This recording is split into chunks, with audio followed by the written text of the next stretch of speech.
पहले आप लोग ये वीडियो देखिए। आप कहते हैं दारू पीना पाप है, चिकन खाना पाप है क्योंकि उसमें जान है।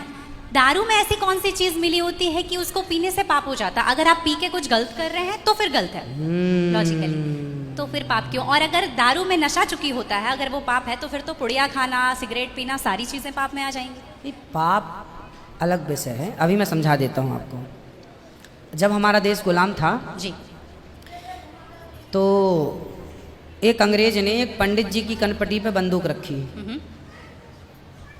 और अंग्रेज ने कहा, ये पंडित जी यहाँ आओ, तुम बड़े पुजारी हो? हाँ पुजारी हूँ। हिंदू हो? हाँ। आज मैं तुम्हें गोली मारूंगा। पंडित जी बोले, क्यों मारोगे? बोले, आज 4 चीज़ें तुम्हारे सामने हैं। अंग्रेज ने 4 चीज़ें पंडित जी के सामने रखी। पहले, पराई स्त्री ला के रख दी, तुझे आज इसके संग रहना है। दूसरा, मांस रख दिया, आज तुझे मांस खाना है। और तीसरा, ढेर सारा सोना रख दिया। इतना सोना तो रोज भीख मांगता है ना, ले जा सोना। और चौथी, दारू रख दी, शराब। इन 4 में एक चीज तुझे लेनी पड़ेगी, नहीं लेगा तो गोली मारूंगा। बोल क्या लेता है? पंडित जी बोले, पराई औरत तो मैं नहीं देख सकता, मार दो गोली मुझे, पर मैं पराई स्त्री के, मेरी माँ बहन, मेरे संस्कार ऐसे हैं कि ये मेरी माँ बहन और बेटी है, ये मैं मर जाऊंगा पर चरित्र में दाग नहीं लगने दूंगा, तो ये स्त्री तो मैं नहीं ले सकता। अब मांस भी मेरे धर्म के खिलाफ है, आप गोली मार दो, मैं ब्राह्मण हूँ, मैं मर जाऊंगा पर ये धर्म नहीं छोड़ूंगा। और रहा ये सोना भी नहीं लूंगा, क्योंकि मैं भीख इसलिए बेईमानी करता तो भीख क्यों मांगता? मैं ईमानदारी से भीख मांग के खा सकता हूँ, बेईमानी का करोड़ों नहीं ले सकता, इसलिए सोना भी नहीं लूंगा। हाँ, पंडित जी को लगा ये तो पानी है, दारू शराब, उनको दारू पानी लगा, ये तो पानी है। पंडित जी को बेचारों को पता नहीं था कि दारू का क्या मजा है। अब उनको लगा ये पानी है, पिएंगे निकल जाएगी।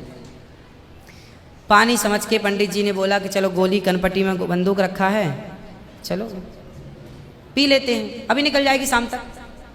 पंडित जी ने दारू पी, और जब दारू पी ली तो दारू जब पी तो नशा चढ़ा। और जब नशा शराब का जब नशा चढ़ता है तो इंसान नहीं रह जाता। जैसे स्त्रियों को, जिसको ऑपरेशन होता है ना, तो रीढ़ की हड्डी में डॉक्टर एक इंजेक्शन लगाते हैं जिससे शून्य हो जाती है। वो अंग क्या हो जाता है? कोई भी ऑपरेशन में डॉक्टर आपको शून्य कर देता है। उसी तरह शराब आपके मस्तिष्क को, आपके सोचने विचारने की क्षमता को शून्य कर देती है, माइंड को शून्य कर देती है। आप ये निर्णय नहीं ले पाते कि क्या सही है और क्या गलत है। अब पंडित जी जब नशे में झूमने लगे तो वो उस स्त्री को छेड़ने लग गए, ए यहाँ जा, नशे में। तो यही तो प्रश्न था मेरा गुरुजी कि वो नशे में ऐसा कर रहे हैं तो गलत है। अगर जो बोलते हैं हम जेंटलमैन पैक पीते हैं, हम 2 पैक पीते हैं या 3 अच्छा ये बताओ, नशे में करने लगे तो गए, वो नशा आया कहाँ से? शराब जहाँ से आया वही तो गलत है। नहीं तो गुरुजी, सारे फसाद की जड़ तो वही है। गुरुजी जब ज्यादा पी ले रहे हैं तो ऐसा हो रहा है, जो कम पी रहे हैं और ये कह रहे हैं कि कम पीने से ऐसा नहीं होता, आप ज्यादा हमारे यहाँ 5 महापाप गिनाए हैं शास्त्रों ने जी। 5 महापाप, उनमें से एक शराब है। शराब है, हाँ। शराब को महापाप इसलिए कहा गया है, ये बुद्धि भ्रष्ट, शराब पीने वाली की बुद्धि सात्विक नहीं हो सकती। आप शराब पीजिए, आप शराब पीने वाला व्यक्ति आध्यात्मिक नहीं हो सकता।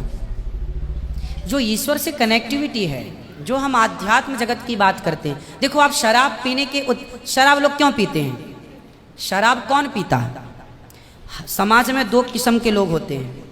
एक वो होते हैं, जैसे मैं सात्विक हूँ, आप सात्विक हैं, आप चाहते हैं कि मैं भजन करूँ भगवान का, ज़्यादा हाय नहीं, शांत खुश भगवान के चिंतन में। एक तो इस प्रकार का आदमी है भगवत चिंतन में, वो ज़्यादा खाता भी नहीं। एक आदमी कैसा है जो विषय भोगी है।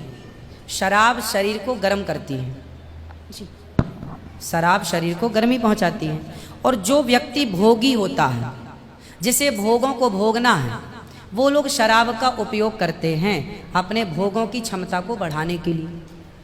अब जिसे भोगना है वो तो अपनी क्षमता भोगों की बढ़ाए और शराब पिए, परंतु जिसे भगवत प्राप्ति करना हो, ईश्वर से नेह करना हो, मन लगाना हो, संत लोग 1 टाइम भोजन करते हैं, 2 टाइम नहीं खाते। बोले शरीर को केवल जिंदा रखना है, ज्यादा खिलाएंगे तो शरीर फिर हानिकारक है। मन भटकेगा। इसलिए यदि आपके अंदर ईश्वर की प्राप्ति की साधना है तो आपका आहार विहार शुद्ध अपने आप हो जाएगा।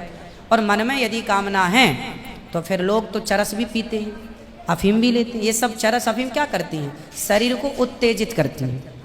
ये सब शरीर को उत्तेजित करने वाले पदार्थ हैं। तो बाकी जितने भी नशा वाली चीज हैं, हाँ। गुटखा, खैनी, दारू जो भी हैं, ये सारे फिर उतने ही इक्विवेलेंटली सब नुकसानदायक है। खैनी से कैंसर होता है, सिगरेट से लंग्स खराब होते हैं। गुल से क्या होता है गुरुजी? किससे? गुल जो करते हैं, गुल क्या होता वो है? पाउडर एक होता है ना?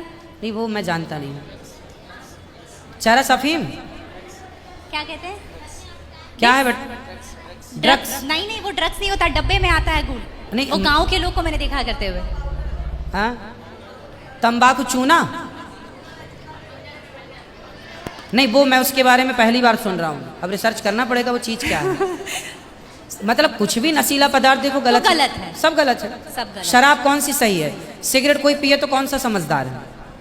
आप खैनी खाएं, गुटखा खाएं, अब कौन सही? इसे कौन कहे? मूर्ख ही सही कहेगा, खाने वाला ही सही कह सकता है। तो मतलब सब इक्वली उतना ही पाप है। पाप पुण्य अलग विषय हो गया। नहीं गुरुजी, आप कहते हैं कि दारू शराब भी- को पाप माना गया है, बाकी ये चीजों सारी को- चीज पाप के अंतर्गत है। अब सेहत खराब हो ही जाएगी। शराब के नशे को पाप माना गया है, बाकी चीजें गलत हैं। ठीक है। महापाप में शराब को लिया गया है, बाकी चीजों को गलत। सही कैसे हो सकती है खैनी और सिगरेट और बाकी चीजें?